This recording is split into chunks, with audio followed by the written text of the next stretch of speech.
नमस्कार मेरे प्यारे मित्रों, आप सभी का स्वागत है आपके अपने YouTube channel study GS with Chhotelal में। तो प्यारे दोस्तों, हम कौन सा चैप्टर पढ़ रहे थे हिस्ट्री में?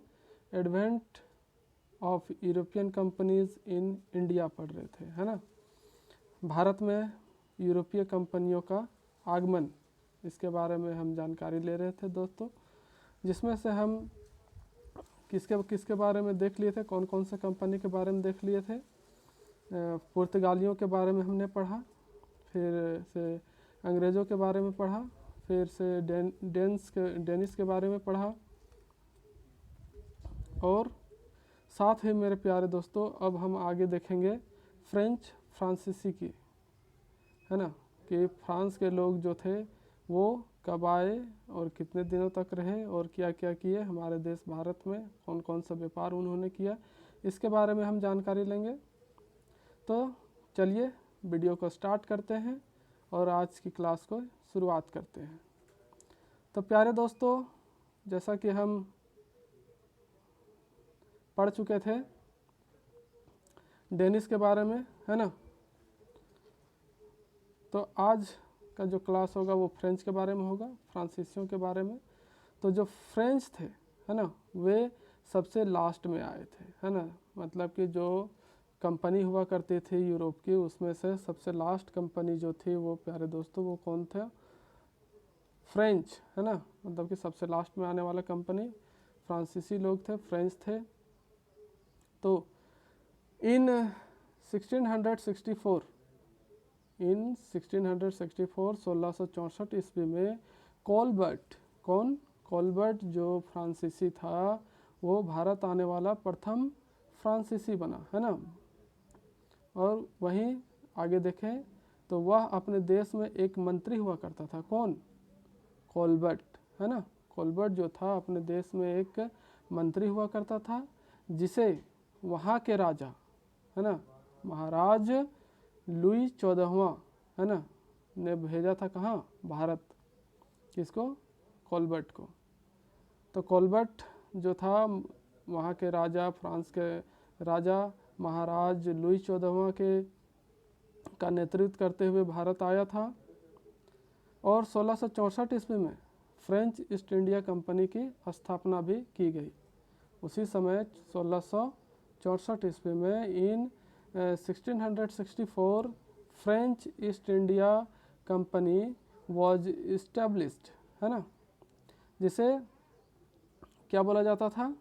कंपनी द इंडीज ओरिएंटल, है ना, कंपनी दी इंडीज ओरिएंटल इसका एक्चुअल नाम था, वास्तविक नाम था। फ्रांसीसियों ने अपना प्रथम फैक्ट्री कब लगवाया? 1668 ईस्वी में, है ना। 1664 ईस्वी में वो भारत आए, लेकिन 1668 ईस्वी में उन्होंने अपना प्रथम फैक्ट्री लगाया, वो भी कहाँ पर? सूरत में, है ना। सूरत में अपनी इन्होंने पहली फैक्ट्री स्थापित की। और दूसरी फैक्ट्री 1669 ईस्वी में मछलीपट्टनम में इन्होंने लगाई। अपनी दूसरी फैक्ट्री कब लगाई? 1669 ईस्वी में मछलीपट्टनम में।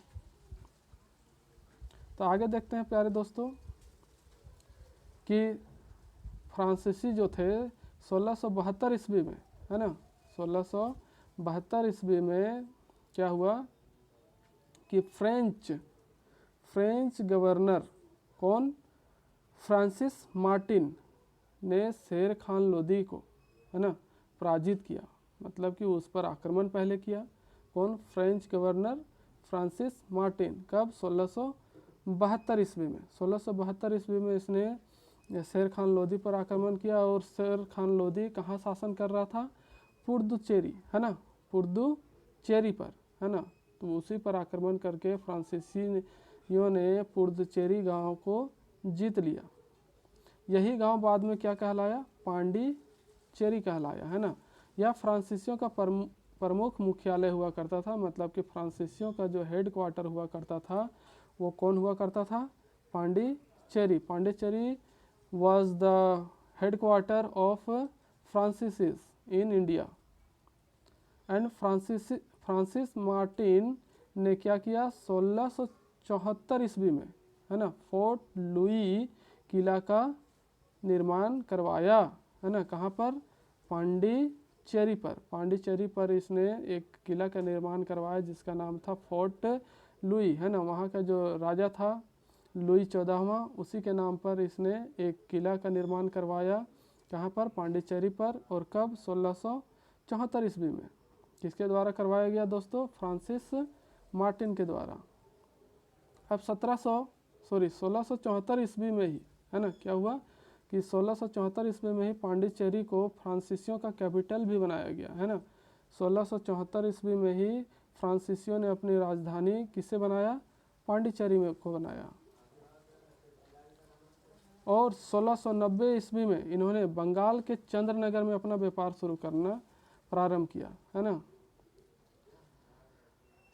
1674 में इन्होंने पांडिचेरी को अपना राजधानी बनाया और 1690 ईस्वी में इन्होंने अपना व्यापार जो है कहाँ शुरू किया, बंगाल के चंद्रनगर में, है ना।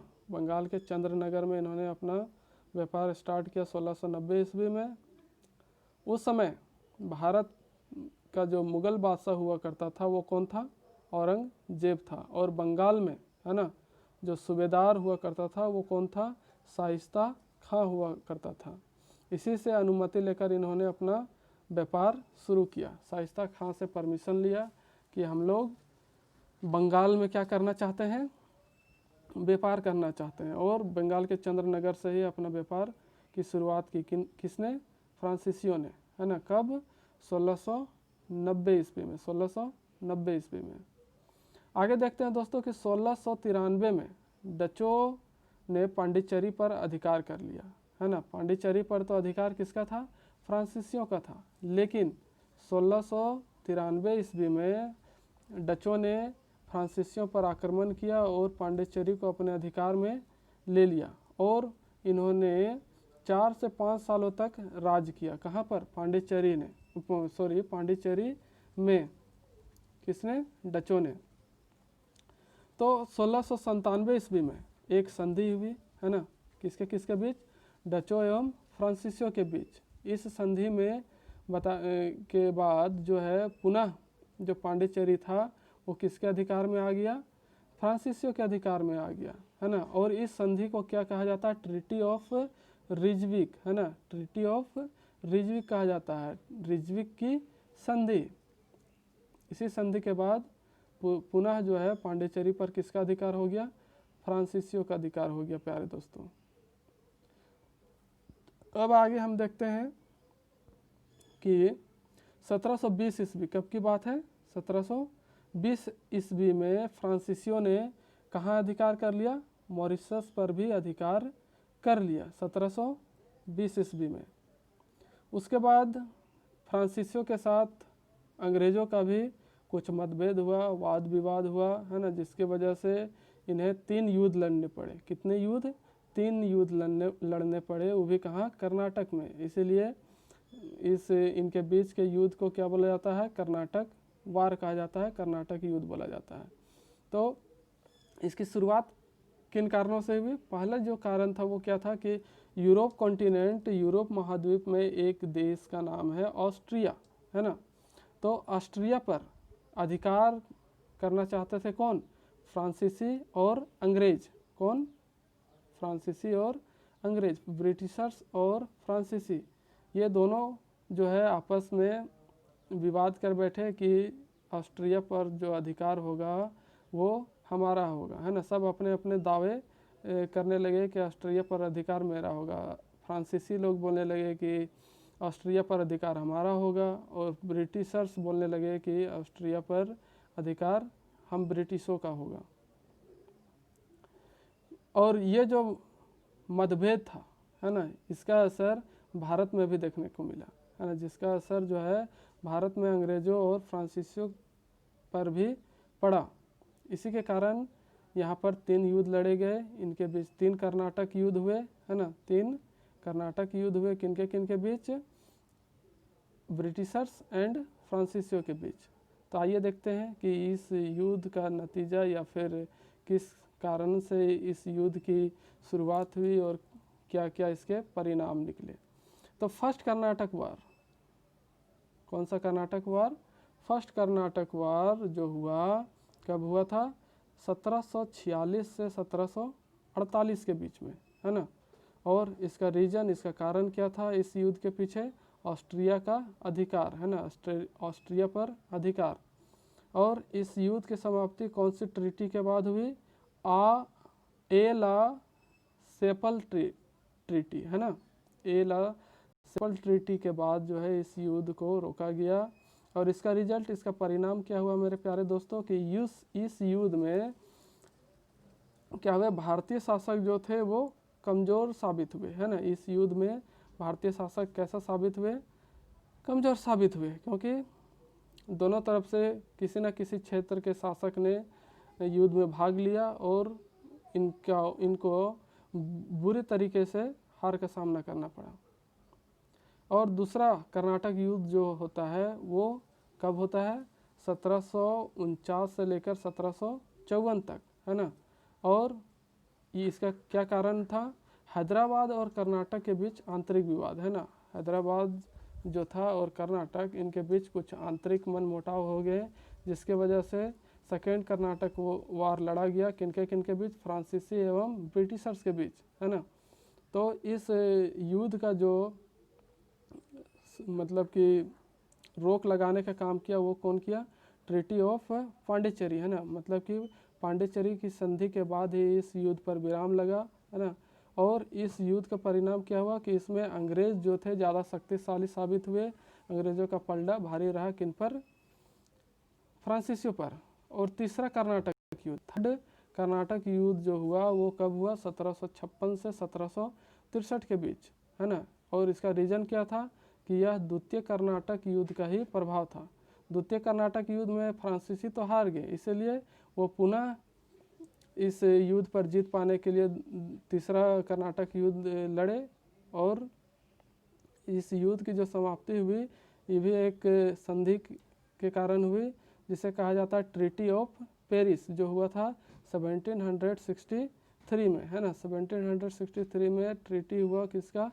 पेरिस का। इसी संधि के कारण जो है थर्ड कर्नाटक युद्ध जो था वो ख़त्म हुआ। अब आगे देखते हैं कि इस युद्ध का परिणाम क्या हुआ, है ना। कि 1760 ईस्वी में, 1760 ईस्वी में क्या हुआ कि वांडीवास का युद्ध लड़ा गया, है ना। 1760 ईस्वी में क्या हुआ? वांडीवास का युद्ध हुआ, जिसमें अंग्रेज़ों ने फ्रांसीसियों को अंतिम रूप से हरा दिया, है ना। फाइनली अंतिम रूप से क्या हुआ? अंग्रेज़ों ने फ्रांसीसियों को हरा दिया। और इस युद्ध में अंग्रेज़ों का जो नेतृत्व कर रहा था वो कौन था? सर आयरकुट, है ना। सर आयरकुट जो थे अंग्रेज़ों का क्या कर रहे थे? नेतृत्व कर रहे थे, लीडरशिप कर रहे थे। तो ये था फ्रांसीसियों की कहानी, है ना, जो अंग्रेज़ों के साथ लड़ाई भी लड़ा उन्होंने, 3 कर्नाटक युद्ध लड़े। तो आज का जो क्लास है प्यारे दोस्तों यहीं तक समाप्त करते हैं। अंतिम समय तक वीडियो देखने के लिए आप सभी का धन्यवाद। आई होप आपको ये हमारा सेशन जो है वो अच्छा लग रहा होगा, पसंद आ रहा होगा। प्यारे दोस्तों मैं कहना चाहता हूँ कि ये जो वीडियो मैं बना रहा हूँ काफ़ी अच्छे कंटेंट के साथ बना रहा हूँ। आई होप आप लोगों को पसंद आ रहा होगा, और पसंद आ रहा होगा तो चैनल को लाइक, शेयर एवं सब्सक्राइब करना ना भूलें, और ज़्यादा से ज़्यादा अपने मित्र मंडली के बीच में शेयर करते रहें, ताकि आप जैसे लोगों के साथ अन्य आपके जो मित्र हैं इस वीडियो का लाभ उठा पाएँ, है ना। तो प्यारे दोस्तों आज के लिए इतना ही। हमारे साथ बने रहने के लिए आप सभी को धन्यवाद।